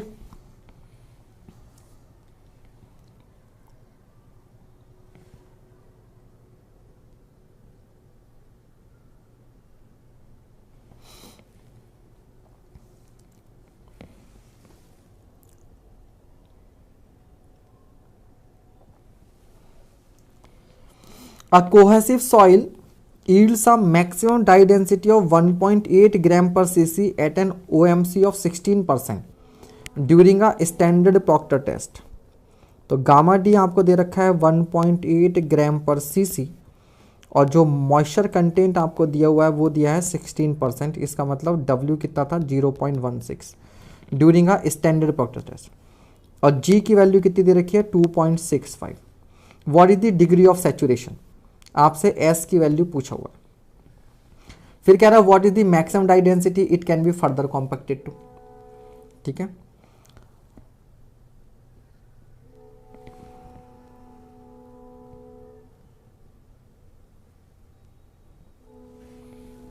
तो क्या करेंगे,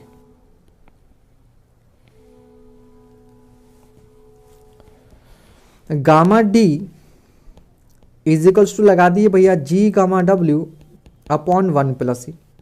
गामा डी आपको दिया हुआ है, G आपको दिया है, गामा W की वैल्यू 1 रख दीजिएगा, यहां से क्या आ जाएगा, E आ जाएगा, वॉइड रेशो। फिर क्या लगाइएगा, SE equals to WG। E आपने सॉल्व कर लिया, G आपको मालूम है, वाटर कंटेंट आपको मालूम है, यहां से आपका आ जाएगा डिग्री ऑफ सैचुरेशन, यहां से आ जाएगा आपके डिग्री ऑफ सैचुरेशन। ठीक है भाई,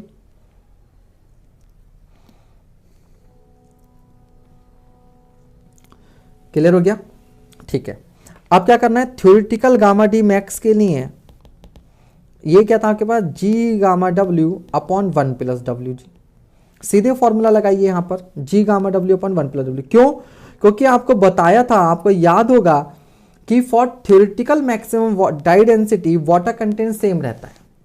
for theoretical maximum dry density water content change नहीं करता है, तो वाटर कंटेंट की वैल्यू वही रख देंगे 0.16 और गामा डी मैक्स निकाल देंगे, गामा डी मैक्स निकाल देंगे। ठीक है, आगे आंसर आप लोगों का, तो न्यूमेरिकल आंसर टाइप है, इसका न्यूमेरिकल आपको आंसर देना पड़ेगा। तो कितना कितना आंसर आ रहा है, डिग्री ऑफ सैचुरेशन आपका आ रहा है 89.83, 89.83% डिग्री ऑफ सैचुरेशन, और जो डाई डेंसिटी आपकी आ रही है वो आ रही है 1.86 ग्राम पर सीसी। ठीक है, हाँ 0.9 90% भी कह सकते हैं, 89.83 यानी कि 90%, ठीक है 0.9 बोल दो आप, ये 1.86 या 88, ठीक है ऑलमोस्ट ठीक है। तो कॉन्सेप्ट समझ में आ गया आपको, कॉन्सेप्ट समझ में आ गया, कोई दिक्कत नहीं है। लाइक शेयर सब्सक्राइब भैया करते रहिएगा। अगला सवाल, नेक्स्ट क्वेश्चन, नेक्स्ट क्वेश्चन। तो पहले क्वेश्चन पढ़ लो, मैच दी फॉलोइंग का क्वेश्चन है, ऑप्शन बाद में देख लेना। ग्रुप 1 को ग्रुप 2 से मैच करना है, मैच दी फॉलोइंग का क्वेश्चन है, मैच करा दीजिए।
हाँ जी, आ गया सभी का।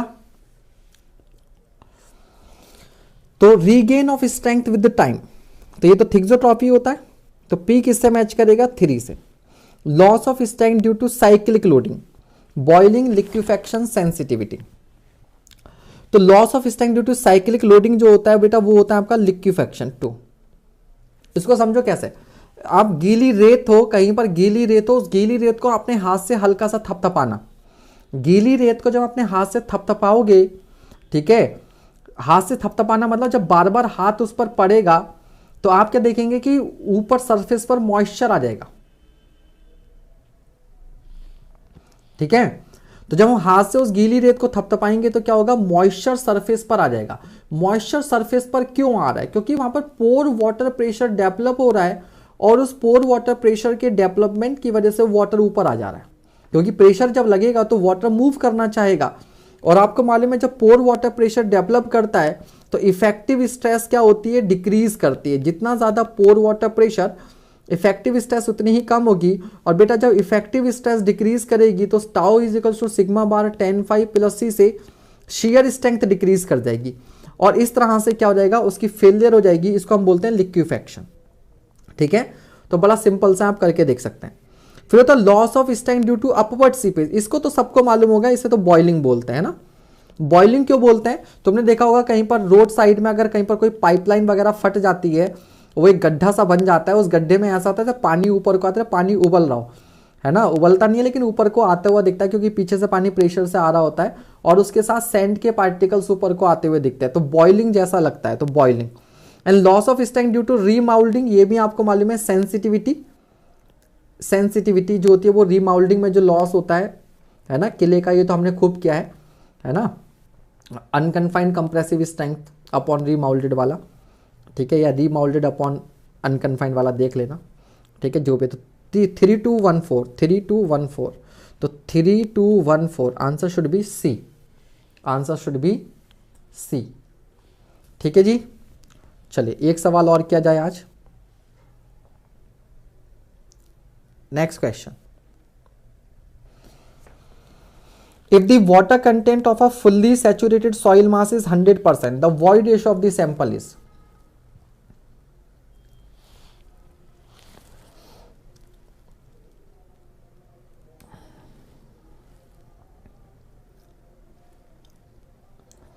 देखो आज तो मैं लाइव वॉचिंग को कुछ नहीं बोल रहा हूँ, ठीक है, क्योंकि डेली 100+ थी, आज चलो 60-70 है, डजेंट मैटर, बट आगे से थोड़ा ध्यान रखना, क्योंकि पता है सब आपका इंटरेस्ट दिखाएगा मुझे, जिस चीज़ में आप इंटरेस्ट लोगे वही करवाया जाएगा। तो कहीं ऐसा ना लगने लगे कि आपको गेट में या जो क्वेश्चन करवा रहे हैं ये वाले या सॉइल में इंटरेस्ट नहीं आ रहा है, तो फिर दोबारा AEJE वाले क्वेश्चन वही हलवा खिचड़ी टाइप क्वेश्चन करवाने लगे तो फिर वही करवा देंगे, ठीक है। तो जो भी ये लेक्चर बाद में देखेंगे ऑफलाइन, उनको स्पेशली बोल रहा हूँ मैं कि ठीक है, लाइव आने की कोशिश क्या कीजिए, ठीक है, क्योंकि जितना आप इंटरेस्ट दिखाएंगे उतना ही इधर से आप लोगों के लिए किया जाएगा, है ना, क्योंकि एक तरह का फीडबैक होता है ना, ये आपका फीडबैक होता है। चलिए, तो if the water content of a fully saturated soil mass is 100%, तो SE इज इक्वल्स टू क्या होता है, WG। तो S 100% हो गया तो ये 1 हो गया, E इज इक्वल्स टू, और वाटर कंटेंट भी आपको 100% दे रखा है तो ये भी हो गया, तो E इज इक्वल टू क्या हो गया, G हो गया, तो equal to specific gravity of soil, यही हो गया, ठीक है, यही हो गया। चलिए फिर आज के लिए इतना ही, कल आगे बढ़ेंगे, थोड़ा सा आपसे बात कर ली जाए। तो हाँ, अगर क्रिसमस की छुट्टी है तब तो ठीक है नहीं तो है ना, क्या होता है कि ये बात फैक्ट है कि हमारे पास जो स्टूडेंट है ना वो AEJE वाला स्टूडेंट ज़्यादा है, अपने पास जो स्टूडेंट है वो AEJE वाला स्टूडेंट जो है वो ज़्यादा है। तो कहीं ऐसा ना लगे कि यार वही फिर यूथ वाली बुक जो है वही सॉल्व करवाई जाए, जिसमें बिल्कुल ईजी वाले क्वेश्चंस होते हैं। बट इस बैच का जो पर्पज़ है, इस बैच का जो पर्पज़ है वो ये है कि यार गेट के अगर आप क्वेश्चंस करोगे तो SSC JEE का जो लेवल बढ़ रहा है, जो न्यूमेरिकल्स इतने आ रहे हैं उसको आप कर पाएंगे। थोड़ा इधर का क्या है, कॉन्सेप्चुअल लेवल भी थोड़ा सा हाई होता है, और उनको तो हम लोग बाकी वाले जो यूथ वगैरह के क्वेश्चन है वो तो करवा ही देंगे, और इनफैक्ट करवाई हैं यार, सारे क्वेश्चन उधर के तो करवा ही दिए और करवा देंगे, ठीक है। तो ये जो मैं अभी आपको करवा रहा हूँ ये एक लॉन्ग टर्म प्लानिंग के थ्रू हो रहा है। आप समझिएगा क्या टारगेट कर रखा है कि पहले गेट के सारे क्वेश्चंस कर लेंगे, फिर इसी तरीके से ESC के क्वेश्चंस कर लेंगे, ठीक है। चलो नेक भाई सब ट्रैवलिंग कर रहे हैं यमुना एक्सप्रेस वे पर और क्लास देख रहे हैं, बहुत बढ़िया, ठीक है। तो आइडिया यही है कि यार लॉन्ग टर्म में आपके पास गेट का सारा सोल्यूशन अवेलेबल हो जाए, ES का हो जाए, फिर जब मर्जी तब उनको कभी भी उठाकर स्पीड बढ़ाकर देख लिया एग्जाम से पहले तो बढ़िया होगा, ठीक है।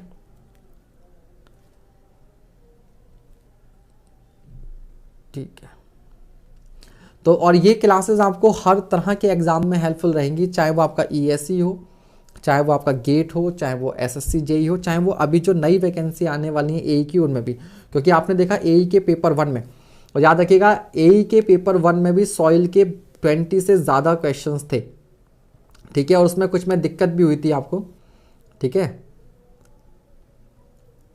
दिक्कत भी हुई थी, और ये AE में भी हेल्पफुल रहेगा क्योंकि आपने देखा पेपर 1 में अच्छा खासा न्यूमेरिकल पोर्शन था, ठीक है। तो जब हम डेली इस तरह से 30-40 क्वेश्चंस करेंगे जिनमें न्यूमेरिकल भी होंगे तो हमारी कहीं ना कहीं न्यूमेरिकल सॉल्विंग एबिलिटी जो है वो बढ़ जाएगी, न्यूमेरिकल सॉल्विंग जो है वो बढ़ जाएगी,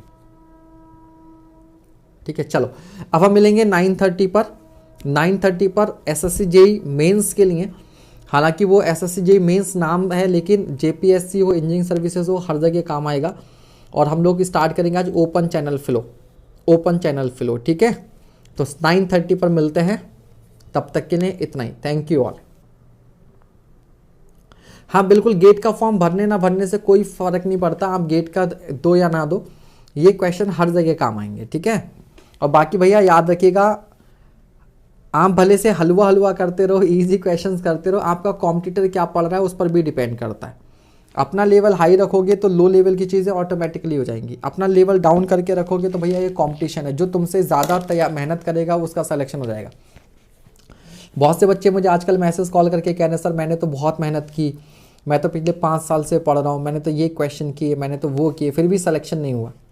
है ना, या फिर भी पेपर नहीं बना। यार सिंपल सी बात है यार, तुम्हारी प्रिपरेशन में कहीं ना कहीं कुछ तो लोचा रहा होगा, ठीक है। ऐसा तो ना कि पेपर तो सबके लिए सेम था, जैसा आपके लिए था वैसे बाकियों के लिए था, तो कुछ कुछ चीज़ें रह गई थी। या तो आपने पढ़ाई की, आप रिवाइज नहीं कर पाए, आप चीज़ें याद नहीं रख पाए, या सिली मिस्टेक्स हो गई, या आप एग्ज़ाम में रिकॉल नहीं कर पाए, या आपने टेस्ट सीरीज़ नहीं दी, प्रैक्टिस की कमी रह गई। बहुत सारे फैक्टर्स होते हैं, बहुत सारे फैक्टर्स होते हैं, ठीक है। हाँ, यूपी की नई वैकेंसी आएंगी बालक, जल्दी ही आएंगी, ठीक है। बट अगर कामयाबी लेनी है, जॉब लेनी है, तो बहुत से बच्चे क्या करते हैं, वैकेंसीज आने के इंतजार में बैठे रहते हैं, या जब एडमिट कार्ड आएगा तब पढ़ाई करने के इंतजार में रहते हैं। अरे यार अभी तो एग्जाम का ही नहीं पता, जैसे UP triple S C JE वाले, अब एग्जाम का नहीं पता, वो बैठे पढ़े हैं। जब अचानक से आएगा UP triple S C JE का बेटा एग्जाम है 1 महीने बाद, फिर पढ़ने बैठेंगे, फिर कहेंगे सिलेक्शन नहीं हुआ। तो वैकेंसीज के इंतजार में मत बैठिए कि फॉर्म आएगा तब हम लोग पढ़ेंगे। आप पढ़ाई करते रहो, फॉर्म आज नहीं तो कल आएगा, जरूर आएगा, ठीक है। हर्ष यादव बेटा जल्दी ही सारी डिटेल्स मिल जाएंगी, ठीक है। अभी फिलहाल ये पढ़ते रहिए जैसा भी पढ़ा रहे हैं, 2-4 दिन में आपको सारी डिटेल्स जो है वो मिल जाएंगी, ठीक है, मिल जाएंगी। चलिए फिर अभी के लिए इतना ही, थैंक यू ऑल। 9:30 पर मिलते हैं हम लोग मेंस वाले बैच में।